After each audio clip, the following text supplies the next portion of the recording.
नमस्कार जय जगन्नाथ मु रंजिता पुणी थे गोटे नुआ रेसिपी सहित मो चैनल को वेलकम करुच्ची पूर्वी क्रिएशन को।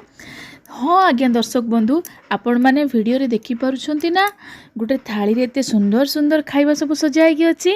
हाँ आज्ञा मु आज आपण मानकु आम केन्दुझर डिस्ट्रिक्ट रो प्रसिद्ध सुखा खिचुड़ी मु आज आपण मानकु देखेबी जोटा कि कला मुग आउ आमर अरुआ चाउल प्रस्तुत होता है जोटा कि बासमती अरुआ चाउल।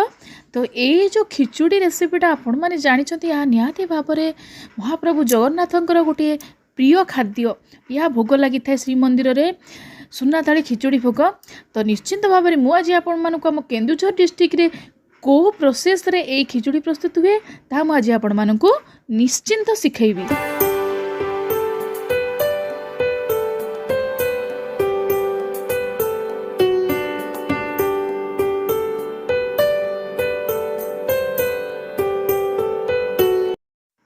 खिचुड़ी प्रस्तुत करने पूर्व मु आपण मानकु चाउल और मुगर रेसियो कहवाक चाहूँगी। 2 कप जदि अरुआ चाउल नाउछंती 1 कप मुग यही हिसाब से आपण माने ए रेसियो रे आपण मानकु नबाकू पड़िबो। तो एही भली भाव में कला चोपा लागिथिबा मुग आपण को देसी मुग नबाकू पड़िबो ता सहित बासमती चाउल नबाकू पड़िबो एवं देसी खांटी गुआ घी एवं ता सहित हिंगु एवं फुटण करबा पई 1.5 चामच जीरा भृसंगा पत्र 4टा तेजपत्र एवं ता सहित कसुरी मेथी आउ छोट खंडे अदा एवं आपण को नेबाकू पड़िबो लूण एवं ता सहित हळदी। तो एबे प्रस्तुत करबा पई मु गोटे एठी प्रेशर कुकर नेछि कारण प्रेशर कुकर रे बहुत कम टाइम रे आपण को कम जाळ व्यवहार करके आपण माने ए रेसिपीटा करि परिबे। तो प्रथमे ए जो देसी मुग आउ चाउल को भल भाव में आपण मान को धोई देबाकू पड़िबो एवं धोइबा सहित देसी मुगरे सामान्य किछि जदि गोड़ी एवं बाली रही जाई थाए ताले आपण माने ताकू भल भाव में ताकू बाली छणा करबाकू पड़िबो। आप माँ और भौणी मानकू निश्चिंत तो ये प्रोसीजर जणा थिबो। तो आकू भल भाव में आपण गोड़ी और बाली एपरी बाली छणा करिकि ताकू सुंदर भाव में सफा करदेबे।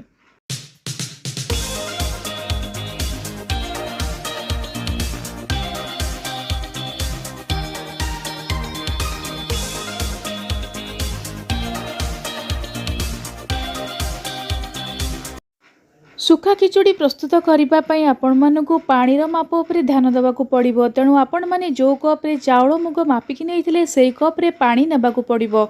2 कप अरुआ चाउल 1 कप मुग पाई एठारे आपण मानकू टोटल 6 कप पानी नेबाकू पड़ो कारण 3 कप जदि मुग चाउल हुए तेणु तार डबल होउची 6 कप पानी आपण मानकू नेबाकू पड़ो। आ सामान्य हाफ कप आपण मानकू एक्स्ट्रा नेबाकू पड़ो कारण को चाउल केते पानी नेब ता तो आमको जना न था तेणु अधिक हाफ कप नेबाकू पड़ो। एठारे आमर प्रेशर कुकर गरम हो गला परे मु एठी 4 चामच बड़ चामच रे 4 चामच देसी गुआ घी नेकी भल भाव में ताकू गरम करदेली।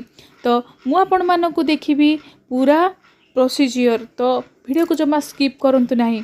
तो प्रथम एठी मु 4टा तेजपत्र पकई नेली एवं तापरे मु एठी टिके जो नहीं 1.5 चामच हम जीरा से जीरा को मु से तेल रे पकेबी। देखंतु जीराटा को जेपरी पोड़ीबा को देबे नाही कारण जीरा पकेबा समय आपण मानकू गैस रो फ्लेम को लो करबा को पड़िबो। जदि जीराटा पोड़ी जाए ताले खिचुड़ी रो बास्ना निहाती भाव में आपण मानकू भल फ्लेवर आसीबो नाही। तेणु जीरा पकेबा मात्रे आपण मानकू फ्लेम कम करबा को पड़िबो। तापरे आपण सितरे भृसंगा पत्र पकई नेबे एवं भल भाव में भाजी नेबे।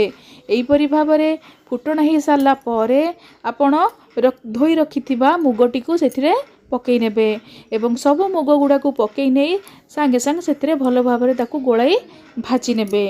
तो एहीपरि भाव में किछि समय भाजी सारा पर सेथिरे आपण धोईकी रखिथिबा बासमती अरुआ चाउल को मध्य पकई नेबे। तो एबे मो बासमती अरुआ चाउल को सेथिरे पकई नउछि एवं पकई सारा पर ताकू भल भाव में मध्य मु भाजी नेबी।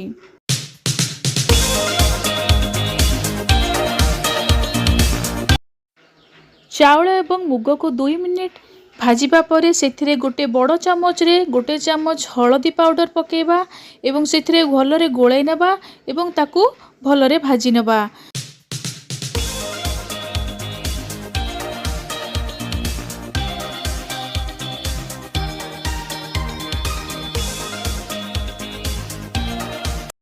सुखा खिचुड़ी किपरि भाव में प्रस्तुत करेंगे तार कंप्लीट प्रोसीजर मु आपको स्टेप बाय स्टेप देखौची।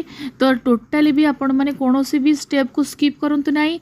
तो यहीपरि भाव में चाउल और मुग को घी में भल भाव में भाजी ने कहीं भल भाव में भाजिले ही तार टेक्सचरटा ही जाकि सुखा आसी 5 ରୁ 7 मिनिट आपण मानक पेशेंस रखिकी भल भाव में लो मीडियम फ्लेम रे ताको भाजिया को पड़ो।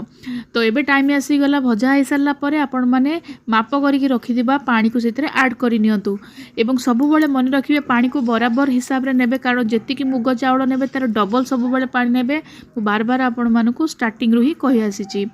तो एबे आपण मानक टाइम आसीगला माप अनुसार से लुण देवाक पड़ो। मुझे गोटे चामच लुण देइछि। आपण माने मन रखिए आपण चाउल मुग पानी रो जेतिकी क्वांटिटी नेबे लुण माप करके स्वाद अनुसार नेबे। आ सब बेला मन रखिए खिचुड़ी रे सुखा खिचुड़ी रे आमर लुणटा चाउल एवं तार मुग टाणी नहीं था। तेणु जेतिकी स्वाद आपण पाटी को लगुच लुण ताठर हल्का सामान्य टिके अधिक लुणिया नेबे कारण पूरा संपूर्ण करेंगे सामान्य सामान्य उच्च लुणिया करेंगे कले कौन हम कि आपण मानक जो प्रस्तुत हो खिचड़ीटा हो से टाइम रे आपण मानक परफेक्ट आपण मानक टेस्ट लुणर टेस्ट आपण मानक फील हम। तो लास्ट में मुझे कसुरी मेथी ऐड कली सब मन रखिए कसुरी मेथी को आपण मैंने लास्ट रे ऐड करेंगे। आउ अदा को मुझे ग्रेट करके पकाउची। किछि जण कौन करती अदा को तेल रे भाजती किंतु कंचा अदा को जब ग्रेट करके पकेबा हो सारा पर तार फ्लेवर गोटे अलग प्रकार आपण मैंने थरे करके ट्राए करूँ। तापर मते कमेंट बॉक्स रे कमेंट करंतु जो माने केन्दुझर डिस्ट्रिक्ट रू हेइथिबे से माने मते कमेंट बॉक्स रे कमेंट करिवे आ निश्चित भाव में मते जणैबे। तो यहीपरि भाव में टिके भल भाव में ताकू घांटी नबा एवं फाइनाली होची गोटे की इनग्रेडिएंट्स जोटा रहिला हिंगू। एटा होची तार मेन इनग्रेडिएंट्स जोटा कि आम एथिरे यूज मस्ट करबा। लास्ट रे आपण माने हिंगू को पानी रे दे देबे भाजिले भी हबो। मु तार टिके भाजी देला तार फ्लेवरटा टिके नष्ट हो जाए से मुझे पानी रे पकाउची कारण पानी रे ताको पकेले ही तार ओरिजिनल फ्लेवरटा मिसी जाए और तार टेस्ट मध्य पूरा ओरिजिनल आसी थाए। तो एबे आसीगला एबे हमें प्रेसर घोड़णी को लगे दबा। फ्लेम को आपण मीडियम रे रखिबे प्रेसर ढांकुणी दे सारा परे एवं ताकू गोटे फुल हुइसिल आपणकर दब। तापर हुइसिल देला परे आपण माने कोन करिवे फ्लेम को पूरा लो करि देबे। लो कला परे सेमती सु सु हेकरी 7 ରୁ 8 मिनिट जीवो एवं तापर आपण गैस ऑफ कर देबो। ऑफ कला परे जतले प्रेशर जाई सरबो आपण माने खोलिबे। एई भली भाव रे आपण टेक्सचर पाइबे। मु 100% ग्यारंटी दउची एई भली खिचुड़ी सुखा खिचुड़ी आपण माने प्रस्तुत करि परिबे। निश्चित भाव रे एई परिवार प्रोसीजर आपण माने यूज करिकि मोर एई भली आपण खिचुड़ी प्रस्तुत करंतु। आउ टेस्ट केमिति लागिला कमेंट बॉक्स रे निश्चित भाव में कमेंट मते करंतु एवं लास्ट रे आपण गोटे चामच चाहिए घी से दे पारिबे। घीटा तार टेस्ट को आहुरी अधिक बढ़ई थाए। तो आपण एमती देकी ताको खुसुणी रे चलई पारिबे। और आपण जेतेबेले काकू जदी सर्व करूचंती सर्व कला बेले मध्य गोटे चामच गुआ घी देकी ताको सर्व करि पारिबे। जदि मो वीडियो आपण मानकु भल लागु थाए ताले निहाती भाव में गोटे लाइक करिवे। आउ एपरी नुआ नुआ रेसिपी आपण माने पाइबा पई मो चैनल को जाइए गोटे सब्सक्राइब निहाती करिवे एवं एपरी सब रेसिपी को आपण माने शेयर निश्चित भाव में करिवे। तो जदि ए रेसिपी आपण मानकु भल लागि थाए पर्सनली आपण माने मो कमेंट बॉक्स रे कमेंट दियंतु। आउ ए रेसिपीटी आपण माने करिके खांतु निश्चित भाव में आपण मानकु भल लागिवो। यह आम केन्दुझर डिस्ट्रिक्ट गोटे फेमस रेसिपी। तो कौन सी आमर ओकेजन हेले ए रेसिपीटा कंपलसरी होता है कारण यार टेस्ट मध्य सेमिति ही लगे। तो आपण माने जदि अदर डिस्ट्रिक्ट रु थांती ताले ए रेसिपीटी ट्राए करंतु निश्चित भाव में तार टेस्ट आपण माने फील करि परिबे। तो ए रेसिपी सहित आपण माने साइड आइटम हिसाब रे कोनोसी भी तरकारी करिकी खाई परिबे। जेहेतु एटा अरुआ चाउल होउची आपण माने प्रत्येक गुरुवार किंबा जो माने किछि ओकेजन रे अरुआ खाइबा को चाहउछंती ता बदले एपरी खिचड़ी करंतु एवं गोटे दुटा आइटम रे आपण ए खिचड़ी टिके आपण माने खाई परिबे। जेमिति कि कोनोसी मसला तरकारी साधा रे करंतु किंबा प्याज रसुण रे करंतु आराम रे आइटम टी आपण माने खाई परिबे। तो मु खिचड़ी सहित कोबी तरकारी प्रस्तुत करिछि एवं ता सहित सलाड करिछि। तो आपण माने जहाँ भी करिकि खाई परिबे। खिचड़ी थाली रे एपरी भाव में यही दुटी साइड आइटम आपण माने देखला पारे निहाती भाव में आपण मानकु लोभ लागुथुबो। एपरी भाव में आपण माने मध्य घरे प्रस्तुत करंतु। परिवार सहित एपरि सुखा खिचुड़ीर टेस्ट को आपण माने एंजॉय करंतु। जय जगन्नाथ।